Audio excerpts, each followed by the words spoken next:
Week 18 without a gaming computer. Oh, man. I guess I could start with today. Pissed off. I don't know why, some reason, I let my dog out to go to the bathroom last night before going to bed. And I guess he didn't go or something because I ended up waking up around 4:40 or something in the morning, having to get up, clean up the bathroom because he pushed the door open and kind of went in there, if you know what I mean. Try and make that a little less nasty sounding. And after I cleaned it up, I went back to sleep. Figured he was all done. Then he woke me up 8:40 in the morning because he was whining in the bathroom, scratching on the door. Because he walked in there and he's got his cone on and everything, so when he turned his head, he ended up shutting the door and trapping himself in there. And he trapped himself in there because he went to the bathroom again. So I ended up spending the next 2 hours cleaning up the bathroom because he kind of made it a mess. But that was just today. I kind of... Oh, this sucked. Oh my god. I've had a bad day. Yesterday, I was messing around with fans and stuff. I think it was yesterday they got here. I don't remember. I'll show a computer in a minute. I'm not going to turn it on. I was thinking about doing that. I don't want to open it up and hook the power supply up to the fans and everything, turn it on and show you. I'll just show this stuff after I get it all finished, I guess. But yesterday I was playing around with fans. I have a bunch of fans on the shelf in the other room. I was testing to see which ones work. And the fan from the old power supply had the power supply that died. I took that thing apart. I took the fan out and was like, oh, this is a big fan. I plugged it in and I was like, holy shit, this thing goes fast. It never went this fast when it wasn't actually in the power supply. That doesn't make any damn sense. I swear it's probably some 5,600 RPM fan or something. I don't know. But I hooked it up to that crappy 300 watt power supply I have and got it running and everything. Then I was going to pick it up to unplug it, and I kind of caught the tip of one of the fan blades on my thumb. It kind of cut my thumb. It's still got a flap of skin over the cut, so I'm just trying to let that stay there. So hopefully it just heals back together. It seems to be doing that pretty good. And just from getting my thumb tapped once on the tip of that fan blade, it was spinning so damn fast, it cut into my thumb and it broke that fan blade off. It was so screwed up. But anyways, yeah, since I did mention other fans got here, let me turn stuff around here real quick. There we go. You might be able to see, right there, you can see a little red there. Behind, I don't think you'll be able to really see it even if I use a flashlight, but now you can see it a little better. See it in there? The little orangey reddish color back there. I swapped fans out. I'll show the fan on the back of the thing here in a minute. But I also got a fan controller here. I probably voided the warranty by doing this, but for some reason they hot glued the SATA plug onto this damn thing, this card reader. So I took the damn hot glue off and unplugged it because I'm not going to be using the SD card, I don't remember what the hell that's for. I've never looked at that. It's probably for an SSD. I was about to say SD for some reason, whatever. It's probably for SSD. And eSATA. I'm not going to be using those ports. I just wanted this for the fan control. And this lights up blue and everything's LCD screen. It's only for 8 watts, but seriously, where are you going to get a fan that takes more than 8 watts anyways? It's not going to really matter. Geez. I guess you could probably split it off and control 2 fans at a time with one knob or something. If you get a couple 4 watt or less fans. I guess that might be one way you could do that. But it's just for up to 8 watts per fan. So it's not a whole lot. 32 watts in total. That's all I really need. I mean, the fans I'm using, they're 4 or less watts. They're probably actually closer. Yeah, I think they're the 120mm ones. I think they're 3.6 watts. I don't remember. And they're not real high performance ones. They're only 64 CFM. I just got them because the 120mm are rated at 16.6 decibels. They have red LEDs, they're red everything, it looks nice, and the 140mm ones are only rated at 18 decibels. And I got them because I want it to be quiet and still do some sort of air circulation, not a whole lot, but mostly that quietness I want. That's why I got it. So let me go to the back of the computer here. The case, I guess. It's not really a computer yet. This is the case right now.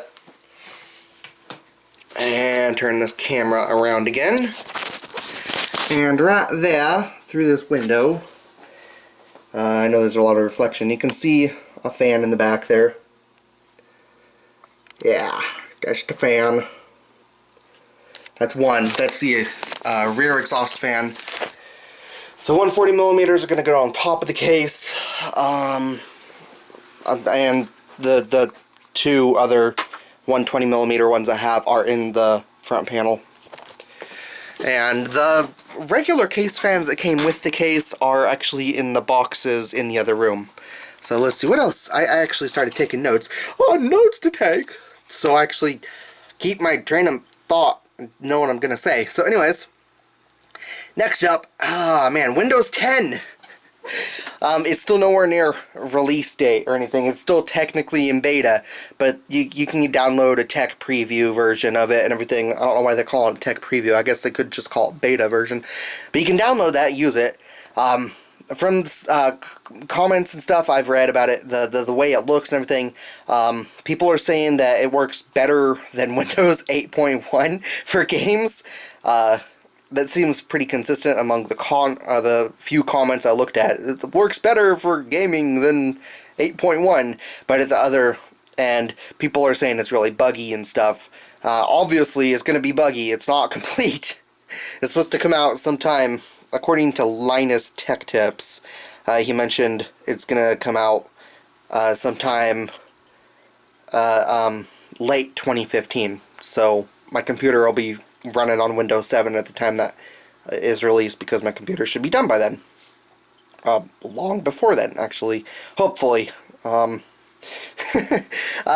anyways, the way it looks like they did finally go back to the way Windows 7 was.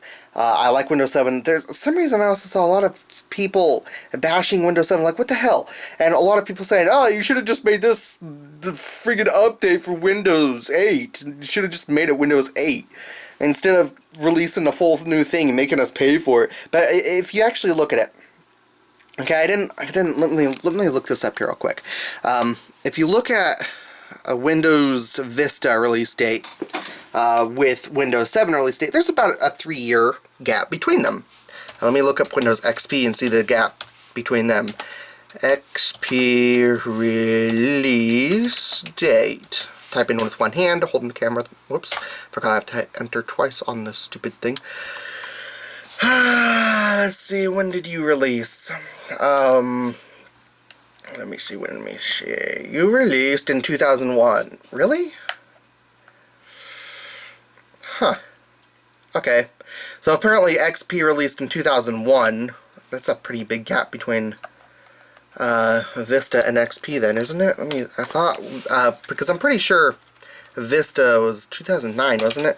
Vista, let me go down, almost, I know there's just a lot of stuff here. I wasn't expecting, oh no, okay.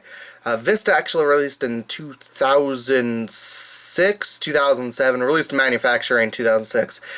So, general availability stuff, 2007. Just looking at Wikipedia, I don't know how accurate this is. I don't feel like looking through 100 different sites, so if this is wrong, go ahead and correct me in description. Or not description, in comments or something. But apparently, 2007, so there's a 6-year interval between them. Let me see Windows 7 then. Windows 7... I guess, I don't know where the hell I saw a smaller release date. I could have sworn, go down, check this. I could have sworn there was only a 3-year interval, but apparently not. Oh, Okay, yeah, so Windows 7 released 2009. So, what the hell did I just say for Vista? 2007 or something? Yeah, yeah. So, really, that's only a two-year difference, not 3-year.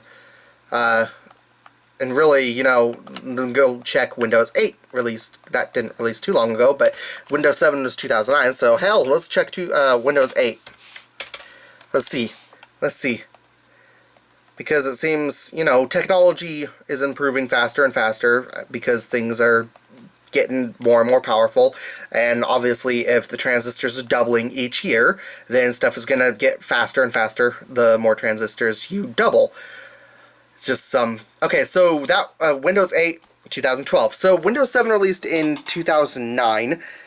Windows Vista released in 2007. So 2-year gap there. Then there was actually a 3-year gap between 7 and 8 because Windows 8 released in 2012. Now Windows 10, they're skipping 9 because apparently they want to stay away from Windows 8 as much as possible, and I guess skipping a single number, I don't know, that doesn't make any damn sense. It's sort of stupid, but going to Windows 10 is supposed to release in 2015. So that's a 3-year gap. Alright, that's not that bad. That's the same as going from Windows 7 to Windows 8 for the time gap. And, you know, I don't know why people are bitching about that and everything. And honestly, the stuff I've seen about Windows 10 so far, the functionality, if they get it running smooth and perfect and it just supports stuff properly, if they get it running right, and there's no bugs and it doesn't end up being a Vista release failure, because Vista sucked when it first came out. I had never had a problem with it after they started patching stuff. They added support and stuff to it, because I did have Vista before I had Windows 7. It was on a different computer, not the one that just died 18 weeks ago. But if they get Windows 10 running all properly and everything, the new things they added and just the way it functions, they just left Windows 8 behind, basically confined it to start menu only. If they get it working right, I actually have to say it looks pretty damn good. I like the way it looks, and I kind of want to use it. Next thing, not all that important, I guess. I've been playing Breath of Fire 2. Yay, big deal. What else? Computer stuff. I already mentioned computer stuff. Oh, my mom and dad's monitor died. Oh, jeez. I went in the house to use the computer and I was like, oh, crap. The thing's not working. What's going on? So I checked the keyboard because I brought my G19 gaming keyboard in there to let them use, since I'm not going to be using that on my new computer. I'm going to be using some different one because the one I'm going to be getting allows me to take the number pad off, and I always bump the number pad with my mouse because the keyboard just happens to be way too long. So I'm going to be taking that number pad off, putting it on the other side, or putting it somewhere where I won't bump the keyboard with my mouse. So since that keyboard is in there, it's got the processor and RAM viewing ability, the usage stuff on the LCD screen on the keyboard and stuff didn't really sound all intelligent the way I said that. Anyways, because of that, I looked at it and was like, okay, well, the computer's functioning properly, and then I looked at the little light that's supposed to be on the monitor when it's in standby, and it wasn't there. Checked plugs and everything, monitor was just dead. So we had to go to Walmart, look for a monitor. All they have are 24-inch over there. Holy crap, it's stupid. They only have 24-inch or stuff that really wouldn't work. I got to look up more information about D-Sub. Apparently, I don't know why the hell. All I know is VGA. I never really heard of D-Sub. It's a little weird. I gotta look up more information about a D-Sub a bit. It's probably just VGA as well, because it says on the box, oh, VGA D-Sub in parentheses, but I don't know, it might be something completely different too. But their computer only has HDMI and VGA, so yeah, the monitors that have that are 24 inches, and the monitors I have out here are 23 inches. Make it an inch bigger. They're even at the 23-inch monitor size I have out here in my room here. even at this size, there's no way in hell it would fit on their small desk. Their desk is a lot smaller than mine. And there's like no room on there. Their monitor barely fits as it is. So we ended up looking at the TVs instead, because you can use a TV as a monitor. And we got lucky because there was an 18.5 inch. Yeah, that's a pretty damn small screen. An 18.5 inch a TV. And I was looking at it. It has the right stuff. We ended up getting it because it had stuff playing. I was like, okay, the image is soft enough. It should work as a monitor just fine. And actually, it doesn't look any better than the monitor they had. The monitor they had sucked, but it was a $98 screen, so, you know, it's nothing impressive. It does impress me how well it works as a monitor, even though it is a TV, and it also impresses me a bit because how good it works when you watch videos on YouTube or something. It does look pretty good for its cost. Holy crap, though. It still kind of sucks, but when they can afford something better, they're going to get something better. And this is getting to be a pretty long video. Well, at least you guys get something to watch. My mom also said 6 months they're going to get a new computer. So I guess in 6 months I'll be building them a new computer with the parts I bookmarked. It's going to cost them $600 to get that computer built. But damn, that bitch is going to be awesome. It's going to have a 500 gig hard drive of, what the hell was it? I think it was a quad-core APU. I don't remember if it was a quad-core or an 8-core. Some shit. It probably an 8-core or 6-core. I don't know. Just one of the APUs. One of AMD's APUs. It should work good. 8 gig RAM. Just DDR3, obviously. It's going to be a good build. Nice system setup. Something that they're going to actually enjoy. Only $600. It should be able to actually play some games pretty well, too. Not super high resolutions or anything, but low settings and resolutions stuff, it should do pretty fine.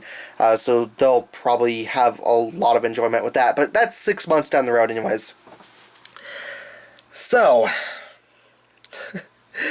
anyways, the last bit, because damn, this is a long video, I've just been going psycho.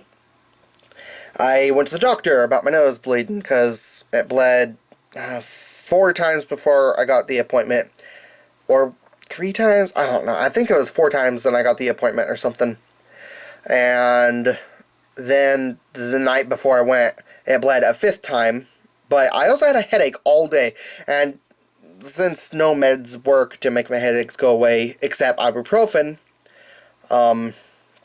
migraine meds make my migraines go away, but I only use that if ibuprofen doesn't work.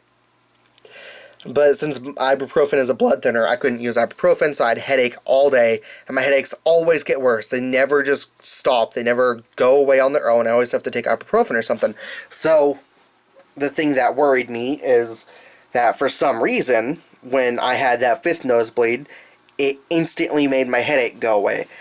So, now, gotta go and get blood drawn, check stuff, gotta keep a freaking a log here about what I eat, drink, exercise, how often I get headaches, how often I get anything, really. I gotta take temperature, and I also asked him about memories making me sick, because that happened again, and that doesn't make any damn sense. So, figuring out stuff, I gotta take, or keep notes about that over a long period of time, or something. I don't know how long, but every day I just gotta take notes down, write it out, and be kind of exact, try and figure out why the nosebleed made my headache stop, what's causing my headaches, and why memories are making me sick. So 3 things.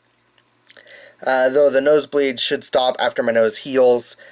It's just going to be annoying because I freaking stick to the new cleaning way. I've just been cleaning the front here, instead of way back here. I've been blowing my nose, but I got hair on my nose. A lot of hair on my nose. Usually you'll see it pop out. Sometimes I have to trim it sometimes. Otherwise I look like a fucking retard on camera. But that's just something, that's a genetic thing, because my dad has a lot of hair in his nose too. It's just something that's in our family. so stuff gets stuck in my nose when I try and blow my nose out. So I have to clean my nose, and when I do that, I ended up bumping it and bleeds. So now instead of cleaning back, since now I know where not to poke in order to not get nosebleeds, in order to clean it out now, I have to clean the front area here instead of back here. It's the right septum back here. If that gets poked wrong or touched wrong, it ends up bleeding. It kind of sucks. So anyways, yeah, that's about it. Though I am also getting tired of Facebook asking for my phone number and my address and want to know where I went to college. All this bullshit, I don't want to know, because once it's online, it's possible for someone to get that information. Even though technically, yes, they could get the general area of where you are in the world with your IP address based on what IP address you last logged into the server with, or any saved IP address history that Facebook happens to keep records of. But it's a lot harder for them to find your exact location unless they're law enforcement or something, in which case they just go to the internet service provider you had, because your IP address also gives away that information too. They just go to your ISP and then say, we demand the location of the person with this IP address, blah blah blah, and here's a warrant and everything. And yeah, you can do that, but for some random hacker that's not law enforcement, figuring out where you live, grabbing information, that's not a good thing. I don't know why people like putting their address, where they went to college, all this random information that they should keep secret and keep off the internet, on the internet. That they always put it on the internet for some reason. And Facebook always asks, where did you go to college? Where did you do this? It's like, son of a bitch, stop asking. I'm not putting that information up there. I'm not stupid. I don't want that information known by people. Holy shit. So anyways, that's pretty much it. Yeah. Saving up for the hydro... Holy shit, I forgot about that. I'm going to be saving up for a couple of the GTX Hydro Copper 980 cards. The EVGA Hydro Copper, whatever. I saw... I don't remember what the hell was it. It's some people ended up getting hold of one, and I like the temperatures they got on that thing. That was crazy. They were getting 42 to 46 degrees Celsius maximum load over an extended period of time, because that's a liquid-cooled card. That is nice. And they did severe overclock on it too. So that kind of has me excited. I want those graphics cards really badly, so I'm going to save up for them. Hopefully, by the time 5 months are gone by, I'll have a couple of them. It's going to take a while, though. I don't know, it's going to suck waiting, but I want them so bad. So anyways, that's the end of this part. I know this part's really long. Thank you guys for watching. Hopefully this one actually had more stuff said, unlike the last part. Last video, not part, jeez. Whatever. I'll see you guys on some other video, or I'll see you guys on next week's video next week. But until then, I'll see you guys later. Thanks for watching, and bye.